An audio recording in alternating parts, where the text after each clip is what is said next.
Assalamualaikum warahmatullahi wabarakatuh. Sampurasun. Bertemu kembali di acara Salsa Salse, acara ngobrol salse di ruang tamu Indigo. Yang ruang tamu Indigo itu ada di Pasar Antik Sikapundung, lantai 3, Blok FS26. Untuk teman-teman yang mau cari kamera analog, film, nyuci, mangga ke Indigo di Pasar Antik Cikapundung, lantai 3, Blok FS26. Nah, kali ini kita akan kedatangan tamu jauh dari negara Lembang. Ya, dia pelaku fotografi yang senangnya explore ya kalau menurut saya. Jadi apapun objeknya dia pasti explore dengan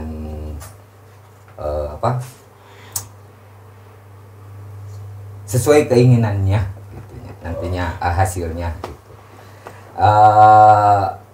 Udahlah, jangan lama-lama, kita panggil saja, namanya Kang Kusnadi Bungkul.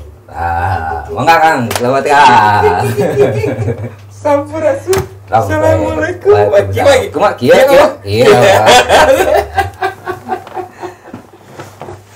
Pak, sehat Kang? Alhamdulillah. Alhamdulillah.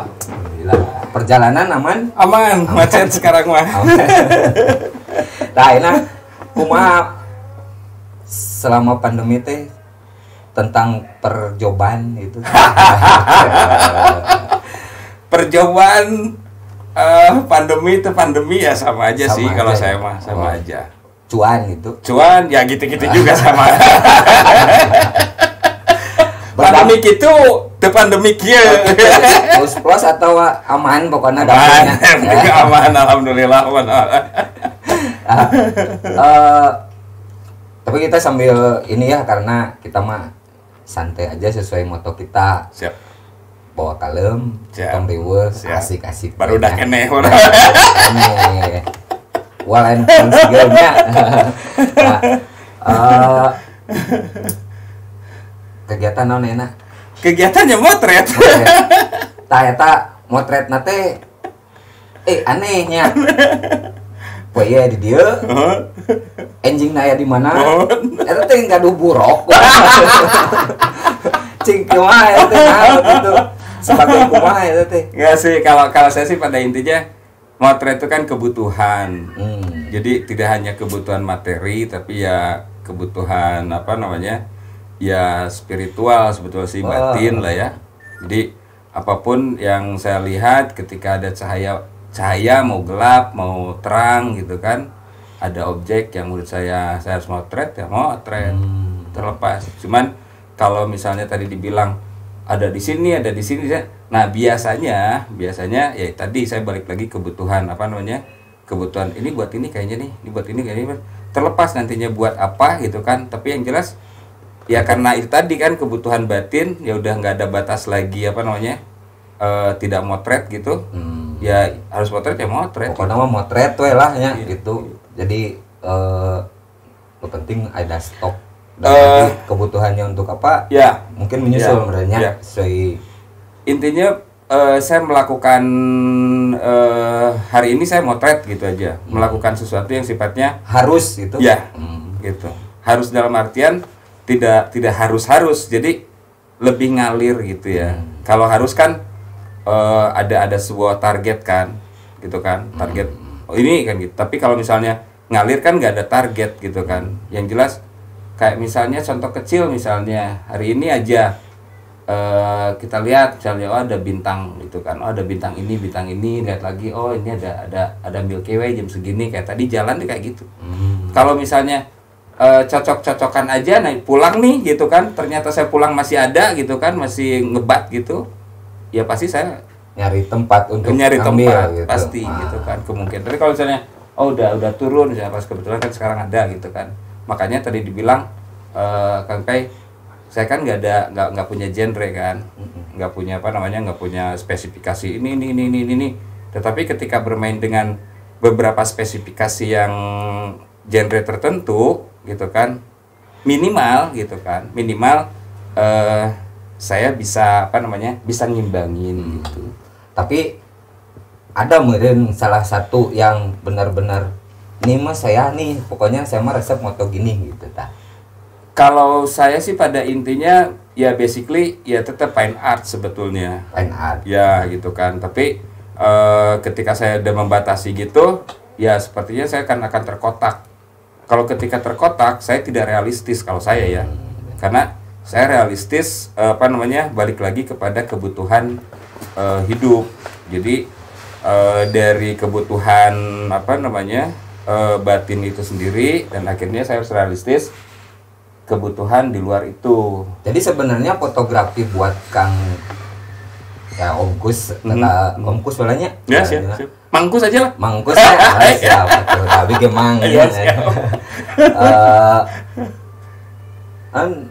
Sebenarnya mah kepuasan batin merenya fotografi teh gitu. Ya. Atau apa gitu. Ya. Satu kebutuhan batin, kedua ya kebutuhan realistis, ya kebutuhan materi. Tetapi tidak punya target, gitu kan. Kalau ditarget kan saya pasti melakukan sesuatu yang sifatnya ini harus jadi gitu kan. Tapi saya ngalir aja gitu kan, ngalir. Toh suatu saat ya saya punya keyakinan kayaknya nanti akan jadi. Gitu. Jadi ini penting mas sekarang mah moto Ya. Sekarang pengen moto apa cari Ya. apa cari Ya. gitu ya. Ya. Tapi itu tuh ada kayak referensinya enggak?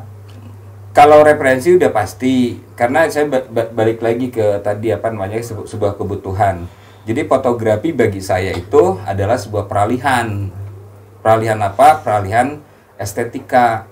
Gitu kan. Sebelum saya motret kan estetika yang saya jalani kan saya dirupa kan gitu. Nah, dirupa secara sederhananya cuman bermain dengan hal-hal warna, garis, komposisi kayak gitu kan. Gitu kan, makanya tadi saya lebih cenderung kemana ya fine art yang saya basically gitu kan, yang saya dasar. Nah dari situ kan saya ngolah apapun sepertinya tidak akan lepas dari ranah ini, karena semuanya juga bermain dengan ini mau gimana, stylisasinya mau digimanain gitu kan. Tidak terlepas juga misalnya ada karya orang misalnya gitu kan, oh ini gini gitu kan. Nah saya stylisasinya gimana ya supaya tidak terlalu plek sama.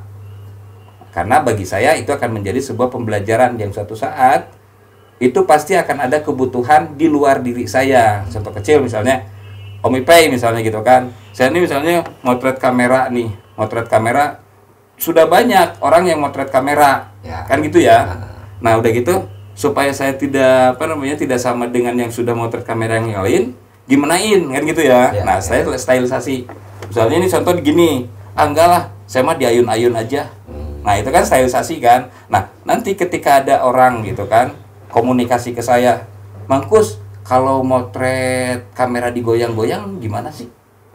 Kumaha sih? Nah kan minimal saya sudah itu tadi yang saya bilang betul gitu kan. Ada hasilnya. Betul, dan akhirnya nanti ketika orang nanya ke saya minimal saya pun udah ngasih clue. Selebihnya silahkan bisa sharing tentang gitu. Cara motret seperti itu. Betul, ya. Oh, gitu. Benar. Jadi sebelum mematahan orang sebenarnya tekeun heula. Lebih abdoanya. Cuca. Ada orang ngopi lah. Ngopi lah, sampai ngopi we kalau ngopi. Ngalut. Tapi. Enak. Terus moto naon wae? Moto naon wae yang jelas sih kalau dikatain motret apa aja mungkin ya semua saya sudah motret. Yang belum motret itu kedalaman langit. Kedalaman langit karena pikiran eta moto kedalaman langit kumaha. Ya. Udah bulan lah kemarin.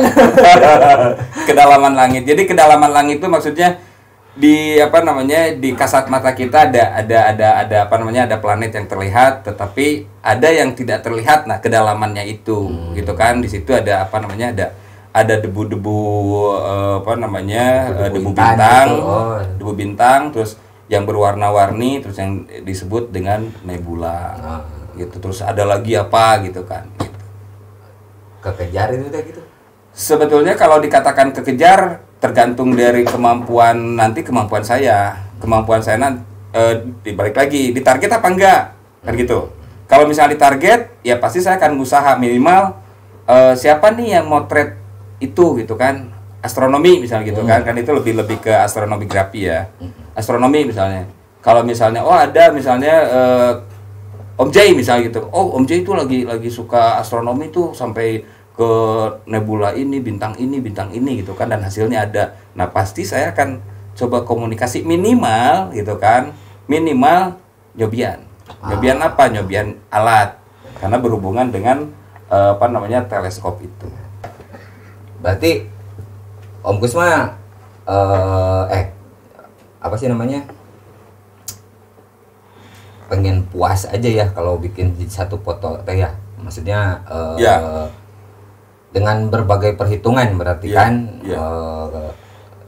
Karena kalau saya lihat dari hasil foto Kang Kusnya ya sangat apa ya, sangat perhitungan gitu. Dari komposisi dan lain-lain teh diperhitungkan pisan gitu. Jadi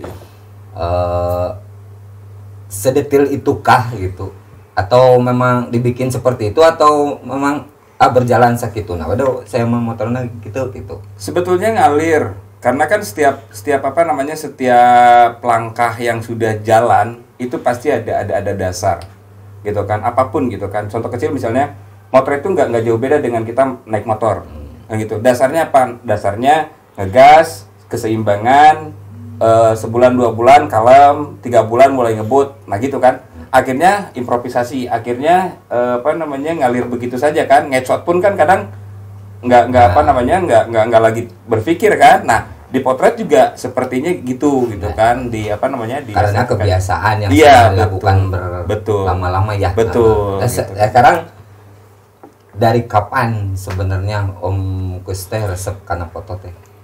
Saya beralih dari apa namanya, dari estetika rupa ke apa namanya, ke fotografi itu 2001.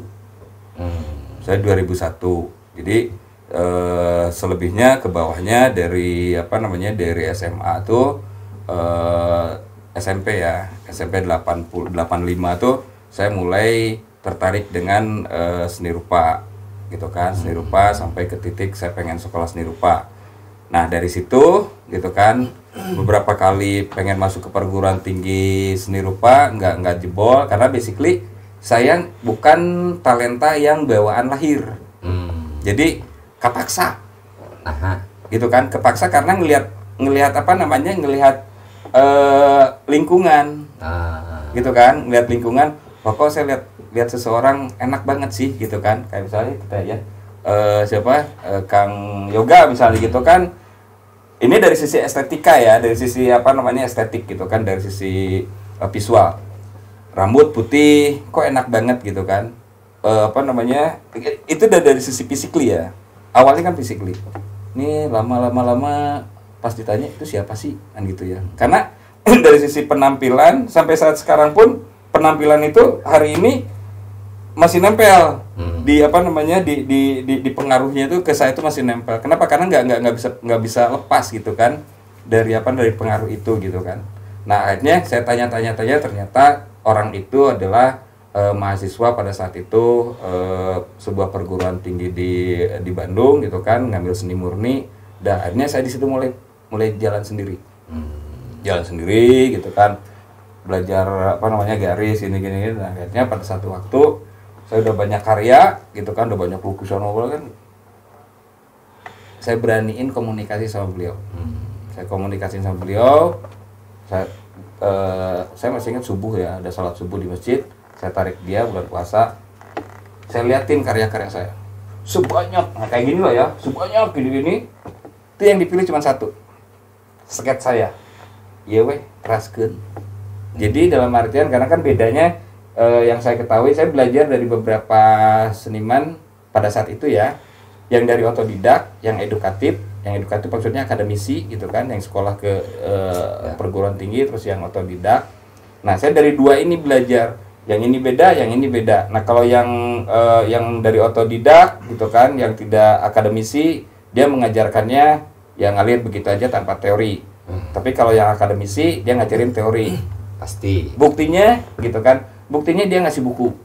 Nah, itu kan bedanya kan di situ kan. Kalau yang otodidak datang, sok kertas, bawa, sok seket gambar yang ada di sini aja, kita kata gitu. Tapi kalau yang akademisi enggak, gitu kan, dia yang penting serap dulu gitu kan, serap dulu apa yang dibaca, apa yang dilihat, selebihnya silakan ngalir, nanti diarahin gitu kan. Karena dia tahu orientasi saya pada saat itu kan pengen masuk ke perguruan itu juga gitu kan. Tapi akhirnya ya tadi saya balik, karena saya bukan talenta yang dari pembawaan lahir, karena keterpaksaan gitu kan, estetikanya gitu kan, dan akhirnya ya udah nggak masuk kerja. Tetapi di kerja itu saya nggak berhenti estetika itu, terus aja nge-explore kayak sekarang motret. Gitu. Saya nggak orientasi value, nggak orientasi profit, enggak, berkarya aja. Karena apa ya, karena kan ngalir aja lah gitu, kayak semacam itu gitu kan. Dan akhirnya dari situ kurang lebih 20 tahun lah ya berjalan, 20 tahun berjalan di estetika di seni rupa itu kurang lebih gitu kan. Dan akhirnya iseng, karena dari dulu saya seneng kompetisi kan. Artinya buat ngukur kemampuan gitu, terus nanti selebihnya ada reward gitu kan. Itu nanti jadi hal yang bisa, keterbatasan saya jadi hal yang lebih gitu kan. Akhirnya gitu kan, di tahun 2001 itu saya coba, anak saya lahir, saya potret pakai pocket Olympus pada saat itu. Analog berarti? Iya. Pakai film? Iya. Enggak enggak ngiklan ya? Bebas. Suka gue di endorse kayaknya. Saya pakai Olympus pada saat itu yang auto gitu kan, cepet. Nah, kayak gitu saya ikutin waktu itu, Balita Bintang kalau nggak salah, Balita Konika kalau salah. Pas hasil gitu kan, loh kok saya kalah apa ya? Nah, itu egois saya. Gitu kan, egois saya. Karena apa? Saya ngerasa pada saat itu kan tahu komposisi, tahu ini kan gitu ya. Ya ternyata nih pembelajaran lagi bagi saya. Suatu ruang, ketika masuk ruang tertentu itu akan beda. Gitu. Ya. Rupa dengan potret itu nggak bisa disamakan dari sisi media. Kalau dari sisi pakem mungkin akan ada kesamaan, bermain dengan komposisi, warna apa. Tapi ketika dengan media itu beda. Nah, saya nggak tahu itu. Meskipun dengan pocket DSLR itu beda lagi. Meskipun media yang sama, tapi peruntukan yang berbeda. Pocket peruntukannya simple, gitu kan. Kalau fotografi itu tidak simple, tetapi lebih ke pendalaman. Nah, taunya dari mana? Taunya dari ikut lagi lomba. Nah, gitu kan. Jadi lomba itu bagi saya itu pembelajaran.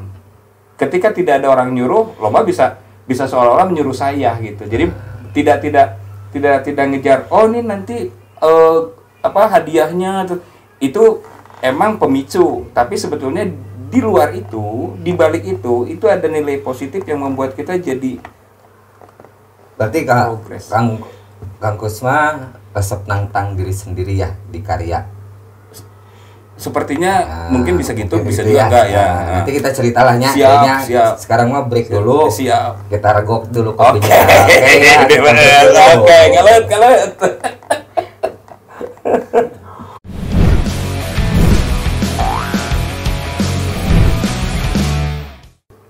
Balik lagi di Salsa Salse, acara Salsa no ira wae bisa ditantang. Nah, balik lagi ke Om Kus ya. Lomba teh sebagai tantangan untuk diri Om Kus sebenarnya. Ameh naon gitu. Ya. Ameh terus berinovasi atau Kalau lomba itu kalau sepengalaman saya, setahu saya itu dan akhirnya sosialisasi. Sosialisasi yang membuat menghubungkan komunikasi personal maupun non personal, grup dalam artian gitu, itu bisa setahu saya gitu kan, karena di situ nanti akan berbicara tidak lagi personal tapi berbicara dari karya ke karya kan gitu. Contoh kecil misalnya Kang Ipe ikutan gitu kan, tapi kita balik lagi kepada tujuan lomba itu. Ini tujuannya buat apa nih? Buat famous kah, terkenal kah, pengen dikenal kah gitu kan? Nah itu kan bagian-bagian juga kan. Apa mencari materi kah? Karena ada sebuah kebutuhan gitu kan? Karena saya ngelihatnya ternyata sangat variatif gitu kan. Nah dan akhirnya untuk basically mungkin orang pengen dikenal awal artian dikenal tuh jadi maksudnya supaya kenal gitu kan, tapi secara dikenal dari sisi apa? Nah karena kita berhubungan dengan kreativitas memotret gitu kan, berarti kan ada karya. Nah ketika karya kita diakomodir sama satu instansi dengan dengan misalnya nominasi misalnya gitu kan, masuk misalnya gitu kan, nah itu kan orang akan mengetahui minimal gitu kan. Contoh kecil misalnya Kang Ipe masuk nih gitu kan, masuk di nominasi misalnya di lomba. Nah berarti kan minimal yang ikutan juga akan tahu, oh yang nominasi ini Kang Ipe kan gitu. Nah nanti ketika sering, oh kok Kang Ipe deh, nanti ada lagi Kang Ipe. Nah dari situ itu yang tadi saya bilang ada pengenalan dari sisi apa? Dari sisi nanti personal. Tapi bukan kenal kayak gini, tapi dari karya. Berarti kan ada kemampuan kan kalau dengan berkarya kan gitu kan. Nah ditambah lagi gitu kan, karena setahu saya balik lagi gitu kan, karena lomba itu bagi saya bagian dari proses fotografi, jadi bukan tujuan. Beda. Kalau tujuan kan orang pasti pengennya menang tanpa memikirkan ada apa di fotografi itu sendiri. Itu sepengetahuan saya gitu kan. Kenapa saya tahu gitu kan? Di beberapa tahun yang lalu itu gitu kan saya termasuk termasuk yang jarang juara bagus gitu. Paling juara ya nominasi gitu kan, masuk gitu kan. Paling ada juga nggak begitu banyak gitu kan. Nah dari situ kan tahu, dibandingkan dengan teman-teman saya yang pada saat itu ketemu gitu, mereka jauh dengan saya gitu kan, juaranya mereka top gitu kan. Tapi ketika saya ajak diskus kayak gini gitu kan, dan pada saat itu kan ya saya memandangnya juga bahwa fotografi itu ilmu, balik lagi gitu kan, karena di situ ada pengetahuan gitu kan, ada pengetahuan ini dan dari sisi proses berkarya tuh kan. Terus ketika bermain dengan sebuah ilmu pasti ada sejarah. Bermain dengan sejarah pasti ada pelaku. Nah, si pelaku inilah yang menjadikan pengembang bagi fotografi itu sendiri. Ada ini, ada itu, ada street, ada makro, ada landscape. Nah, dari situ sebetulnya gitu kan pemahaman secara keilmuan yang saya dapatkan. Nah, ketika saya komunikasi dengan orang-orang yang notabene-nya jauh kemampuan juaranya dengan saya coba diskus gini, ternyata gitu, maaf pun ternyata oh mereka itu tidak seperti saya, mereka emang ada tujuan gitu. Tujuannya apa? Tujuannya pengen menang kan gitu. Sampai mungkin ada hal-hal yang misalnya setahu saya manipulasi data kan gitu. Manipulasi data dalam artian apa? Ya ketidakjujuran, itu bisa gitu kan. Kenapa? Ya karena saya juga belajar dari hal-hal, oh ternyata gini bisa ya, kan gitu. Nah hal-hal kayak semacam itu kan akhirnya bagi saya jadi pembelajaran lagi.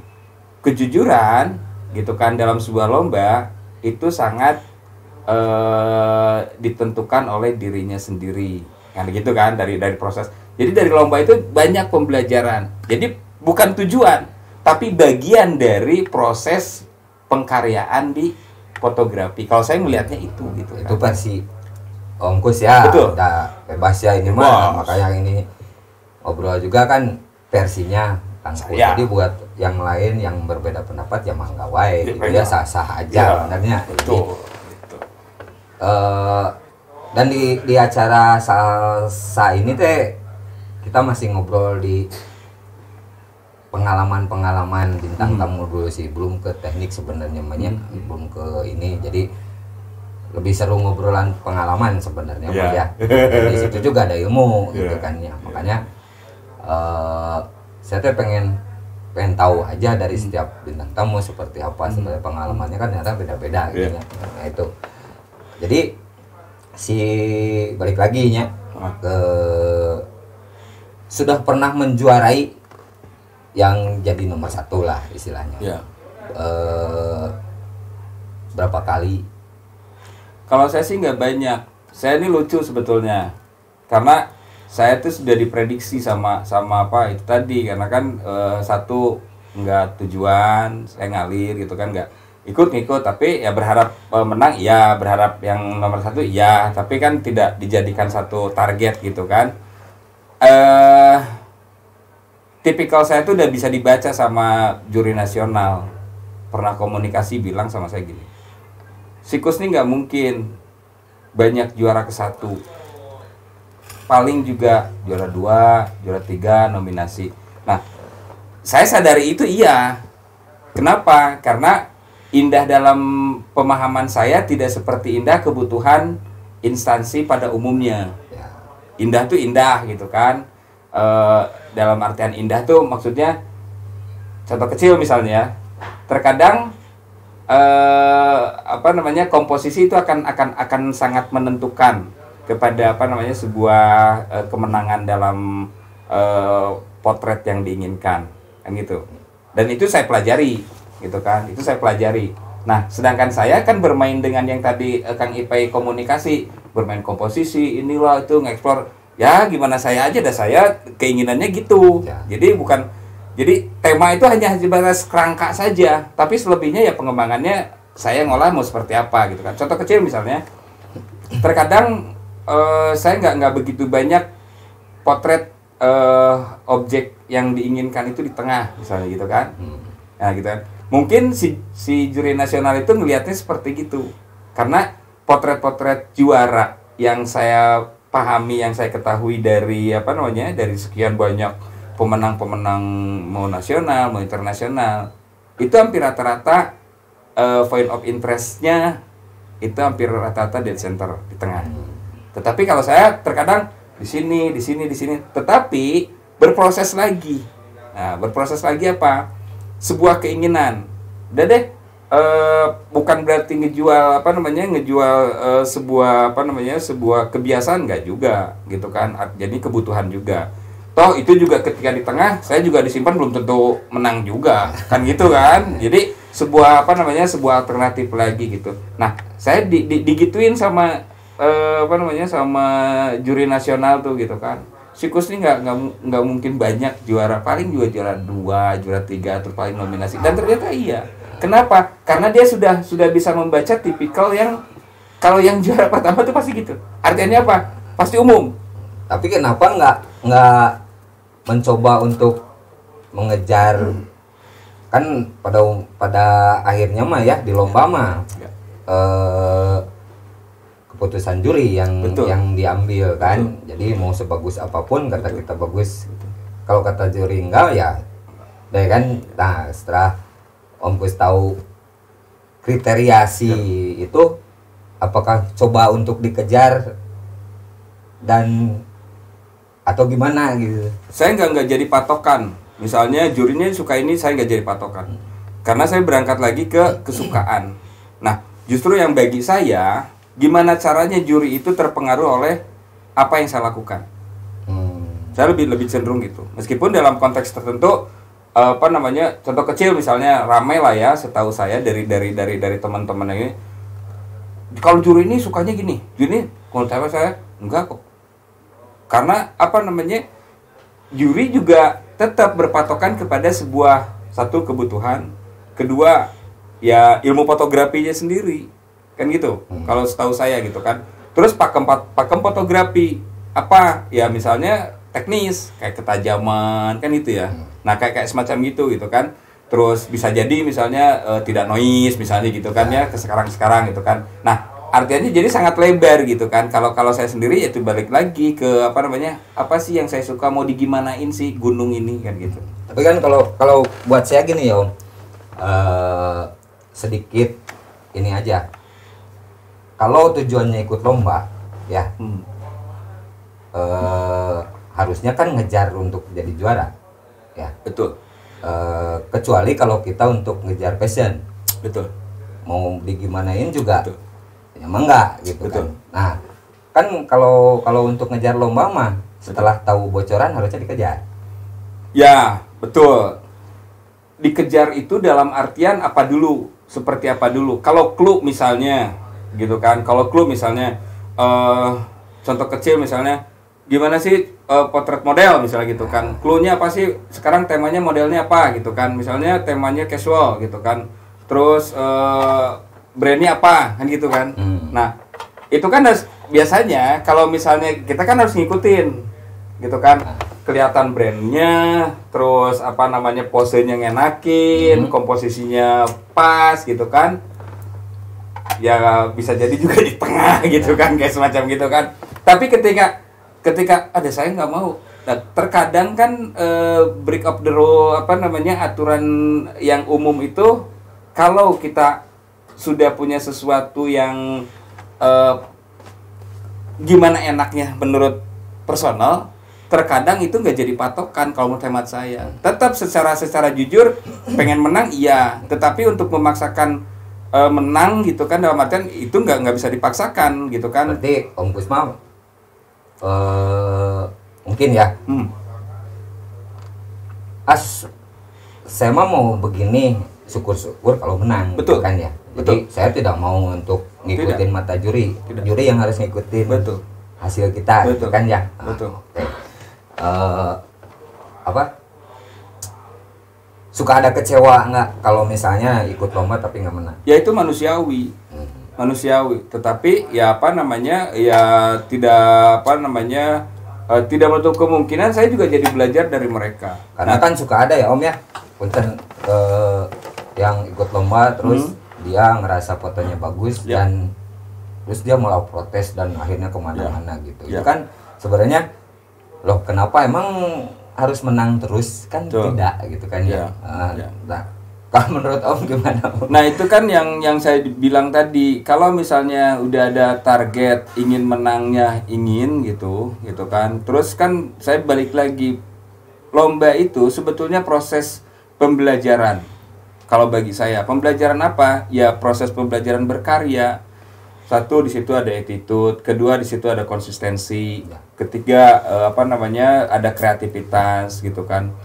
Bagi saya, karena potret itu sebuah kreativitas gitu kan, saya selalu berpikir gini, hari ini adalah potret hari ini, kemarin adalah kemarin. Nah di lomba pun sama, saya suka berusaha gini, potret yang sudah dikeluarkan gitu kan, potret yang sudah dikeluarkan mau menang atau tidak gitu kan, saya berusaha tidak dikeluarkan kembali. Kalau saya ya, artinya saya harus membuat lagi gitu.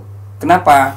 Ya saya balik lagi, sebuah kebosanan. Nah ini kan proses lagi kan, dan harusnya seperti itu menurut Om kan. Lombanya juga beda-beda ya, itu kan orang. Kalau saya kan enggak gitu kan, silahkan aja gitu kan. Tapi kalau saya kan karena basically balik lagi ke hal-hal yang sifatnya estetika progresif gitu kan, ya saya harus progresif gitu kan, meskipun iya maksudnya harus berubah, jangan foto itu dimasukin lagi ke lomba ini ya gitu. Karena yang menarik di fotografi itu kan ada boleh dan tidak boleh gitu kan. Misalnya rule-nya yang ini tidak boleh potret yang pernah menang diikutin. Nah ketika tidak ada rule itu berarti kan boleh. Nah kan banyak contoh kecil, misalnya di nasional internasional itu sangat terbuka, ya silakan aja gitu kan. Tapi kalau bagi saya, ya saya tantangannya apa? Gimana caranya nih saya membuat yang baru, meskipun gitu kan, saya mendingan secara personal, mendingan menang secara proses gitu kan, meskipun secara kenyataan saya nggak dapat apa-apa gitu kan, secara value gitu kan, secara reward gitu kan. Tapi secara proses saya dapat sesuatu lagi yang baru, gitu kan. Ini ngapain nih? Ini apa ya? Kayak semacam itu gitu. Saya berusaha untuk hal-hal yang selalu progres gitu kan. Kenapa? Ya karena kalau kita progres, kan kita sosial ya, media sosial itu sangat-sangat menentukan. Contoh kecil misalnya, ini kemarin ini, sekarang ini, kemarin ini. Nah, itu kan akan membuat terlepas jadi pembelajaran orang di luar sana apa enggak. Tetapi yang jelas orang sepertinya tidak akan lagi berpikir jemu. Pas lihat karya Kang Ipe sekarang sendal, besok sepatu, besok lagi salon, besok lagi buku, kan lebih ini kan. Nah, ketika buku, bercerita buku nih misalnya, bukunya jangan buku, kan gitu. Jangan buku yang berdiri, kan gitu. Sekarang ditidurin, besok dibuka, besok dirobekin, besok dibakar. Nah, itulah yang dinamakan, yang kalau hemat saya, nah itu progres. Betul. Ya itu kenapa saya bilang Om Gus mah sukanya explore di karya gitunya. Jadi saya pengen bikin sesuatu yang beda aja dari yang lain, dan harus beda sudut pandangnya juga. Betul. Gitu kan ya. Betul. Mungkin seperti itu kalau saya ngelihat dari menangkap dari obrolan tadi gitu. Jadi Om Gus mah sebenarnya karena basicnya ada seni rupa, gitu ya, pasti estetika lebih dipentingkan. Betul. Ya ya orang seni seperti itu biasanya gitu. Jadi sesuatu harus kelihatan benar-benar perfect gitunya, secara kata, bukan secara ini. Perfect kan luas. Cuma dari persepsi pribadi harus perfect baru mau dikeluarin gitu kan. Mungkin seperti itu, benar tuh. Sebetulnya perfect di situ bukan perfect dalam artian bagus ya, tapi rapi kalau menurut saya. Gitu kan, rapi, bukan bagus bagus seperti kebanyakan orang. Saya pernah diminta gitu kan sama fotografer Jakarta, Kang, dia mau dia mau ngasih workshop tentang jurnalistik gitu kan. Dia pernah komunikasi ke saya gini, Kang Gus, saya minta foto liputan deh gitu kan, foto liputan tentang liputan buat nanti dibahas saya. Nah, yang menariknya lagi, padahal kalau hemat saya gitu kan, saya bekerja, saya berproses tuh sebenarnya hal yang umum gitu kan. Karena pakamnya seperti itu. Dia komunikasi gini, tapi tentang artistik teuingnya. Aduh, saya teh bagaimana saya karena terbiasa dengan rapih itu tadi gitu kan. Ya saya nggak bisa gitu kan.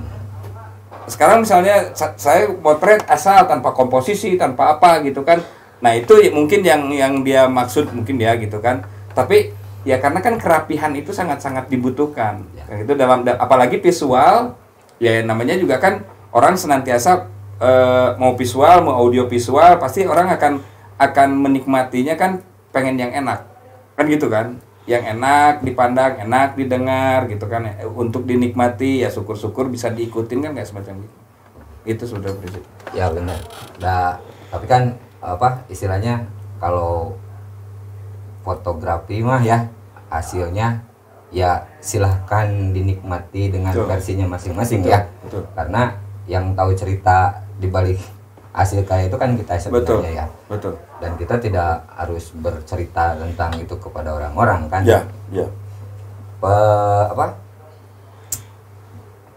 Nah, sekarang gini, saya pernah dengar suka moto awan. Nah, benar sih itu. Ya, nah itulah kenapa itu tuh foto awan itu. Kalau potret awan itu sebetulnya simple ya kalau menurut hemat saya. Nah, sama awan itu progres. Saya balik lagi. Nah, saya juga jadinya progres itu sendiri jadi terbawa gitu kan. Awan itu meskipun sama tapi tetap aja berbeda gitu kan, dari gerakan, dari bentuk, dari apapun gitu.